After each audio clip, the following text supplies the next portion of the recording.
You guys definitely had your challenges this year. This year and this week, every day. Yeah. Just feels like it was a disjointed season with a lot of problems, but we got through her.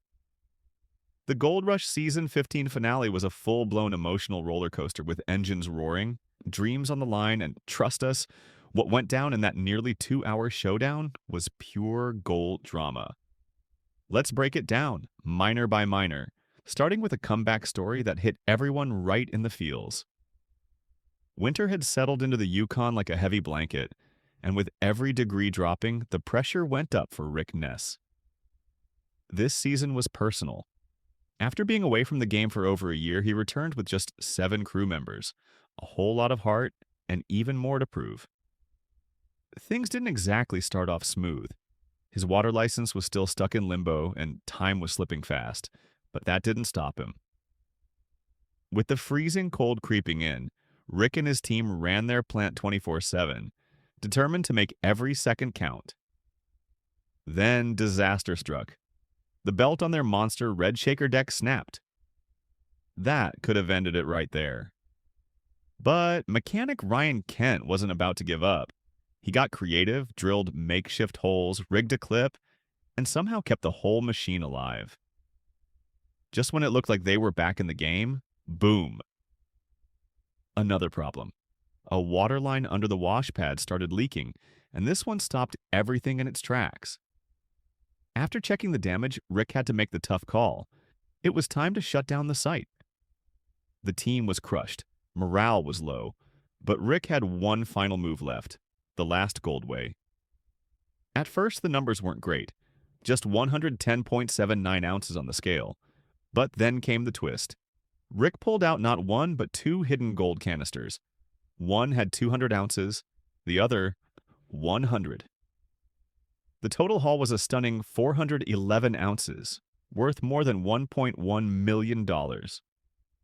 The entire crew was speechless. Then Rick did something that sealed the moment. He gave each crew member a 25-ounce bonus.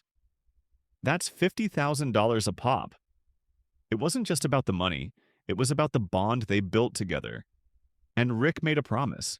If the water license comes through, they'll be back next season. Stronger, tighter, and even more golden. Now, Parker Schnabel never plays small. Every year the goals get bigger, and this time he had his sights set on a massive 10,000-ounce haul. But Season 15 threw everything it had at him. From equipment breakdowns to frozen ground, and not enough hands on deck, Parker found himself in a real squeeze. The pressure was so intense he had to dial back that big goal to 8,000 ounces, something he's never had to do in his entire 14-year mining career. And even then, it was going to be tight. We started the season with a 10,000-ounce goal.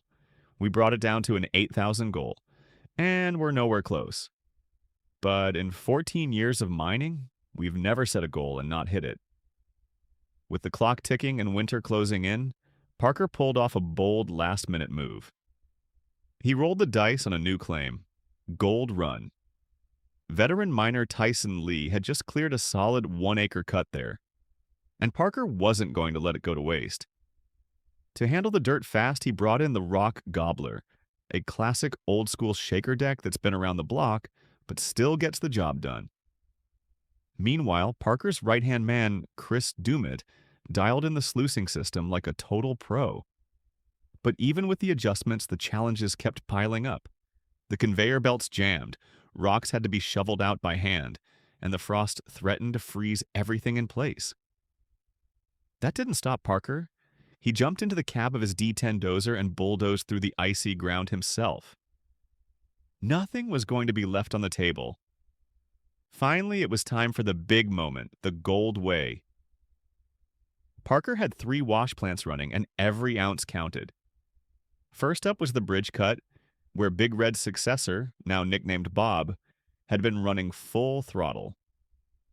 The result was 343.07 ounces. That's about $920,000 in gold. Not bad. Next was the elbow cut, handled by wash plant Roxanne. After weeks of careful digging and recovery, Roxanne delivered a strong 336.03 ounces, worth around $820,000. Last up was the big question mark, the high-risk, high-reward gamble known as Gold Run.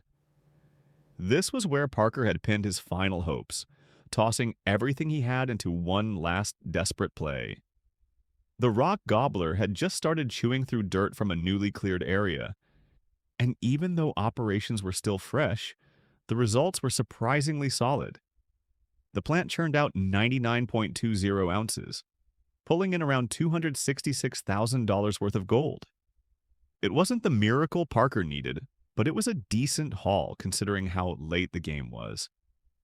Altogether, between Bob, Roxanne, and the old-school rock gobbler, Parker raked in 6,837.04 ounces of gold. That's a jaw-dropping total worth more than $18.3 million, his most profitable season ever. But here's the twist. It still wasn't enough to hit his scaled-down goal of 8,000 ounces. For the first time ever, Parker Schnabel came up short. Standing out in the cold with the gold weighed and the numbers final, Parker didn't sugarcoat it.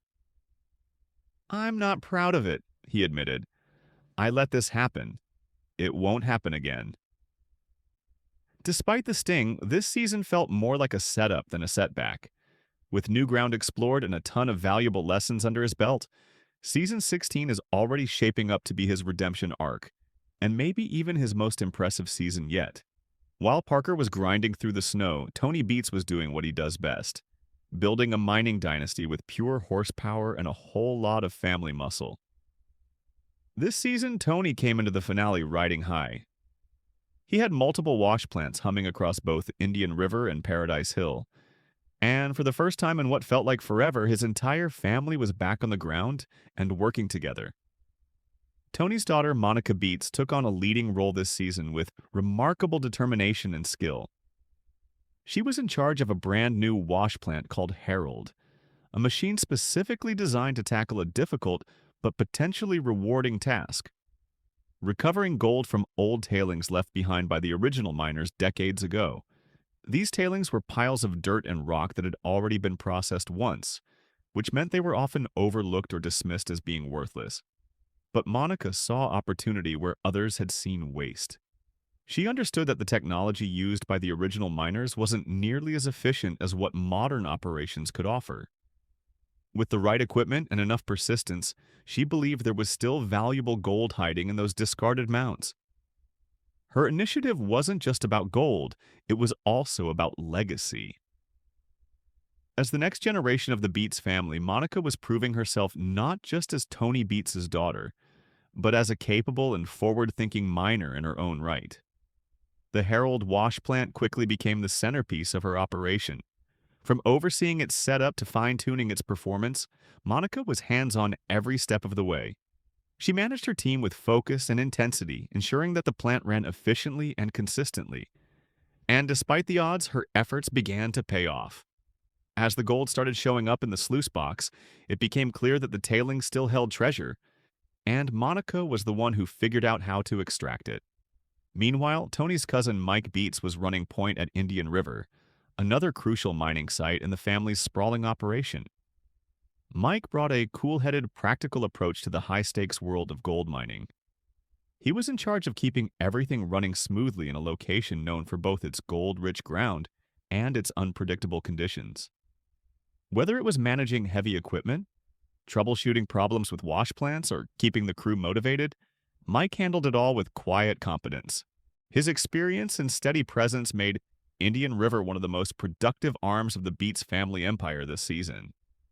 Up at Paradise Hill, Tony's son, Mike Jr., was operating the trommel plant with impressive consistency. His work ethic and familiarity with the equipment allowed him to run the plant like a well-oiled machine. The trommel's output was strong and steady, and Mike Jr.'s leadership helped maintain a high level of production. His contribution was vital to the overall success of the Beets mining efforts. Adding to the family-driven momentum, Kevin Beets, Tony's other son, returned to the scene with his own crew. This time, he wasn't just a team player, he was a team leader. Kevin was responsible for producing royalty ounces, a special form of gold revenue that directly added to the family's total haul.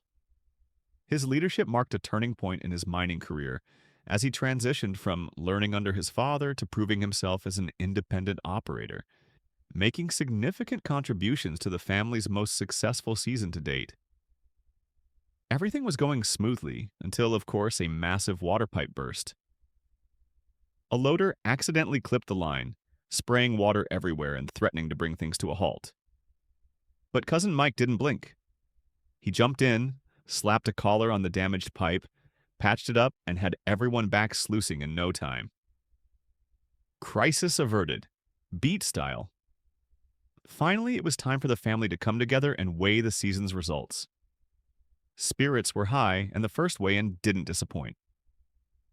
Monica's tailings operation pulled in 46.56 ounces. Not bad at all for a short test run, adding about $124,000 to the pot. Over at Indian River, the wash plant Slucifer delivered a serious performance, turning out 211.88 ounces, bringing in over $565,000. But the biggest numbers came from the trommel at Paradise Hill, where 228.07 ounces of gold rolled in, worth more than $600,000 on its own. When it was all tallied up, the Beets family ended the season with a whopping 5,777.12 ounces. That's 777 ounces more than their goal, with a total value well over $18 million. For Tony Beets, this wasn't just another notch in the belt. It was the most productive and rewarding season of his 40-year mining career. The Beets name had never shined brighter. Meanwhile, Kevin Beets stepped into the spotlight with his first full season running an independent crew. It wasn't an easy ride. He started strong, but mid-season took a hit when his key crew members, Chase Drager and Hunter Canning, had to leave due to prior commitments. Then came the worst of it. The feeder belt, which had been holding on thanks to some creative patchwork, finally gave out and shredded itself. It needed a full replacement. But Kevin didn't fold. He led the repairs himself and pushed ahead with a smaller, scrappier team that never stopped hustling. They sluiced hard for 3 straight weeks. At the final weigh-in, Kevin and his right-hand woman Tang stepped up proudly with their haul, 375.80 ounces. Just over $1 million in gold. That brought Kevin's seasonal total to 1,156.57 ounces. A huge win for someone trying to prove they could make it on their own.